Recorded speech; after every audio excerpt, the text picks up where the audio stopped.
Les Mistral français ont trouvé preneur. L'Égypte a décidé d'acquérir les 2 navires construits pour la Russie mais non livrés à cause de la crise ukrainienne. Cette vente, qui heurte les ONG préoccupées par les droits de l'homme en Égypte, illustre la relation privilégiée entre les 2 présidents. Plus tôt cette année, le général Al-Sisi avait déjà acheté 24 Rafales, offrant aux chasseurs français son premier contrat à l'export.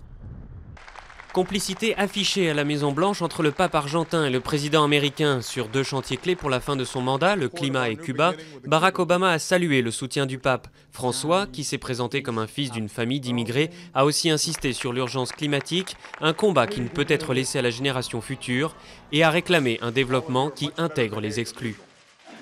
Le patron de Volkswagen démissionne. Martin Winterkorn affirme n'avoir commis aucun manquement, mais prendre la responsabilité du scandale qui secoue le constructeur, accusé d'avoir truqué à grande échelle ses moteurs diesel.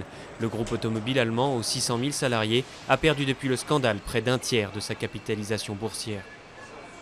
Selon la tradition, c'est là que Mahomet a prononcé son dernier sermon. Le mont Arafat, à 15 km de la Mecque, a reçu mercredi la visite de quelques 2 millions de musulmans. Cette étape, la plus importante du pèlerinage annuel, a eu lieu à la veille de la fête de l'Aïd, célébrée en mémoire du sacrifice d'Abraham par près d'1,5 milliard de musulmans dans le monde.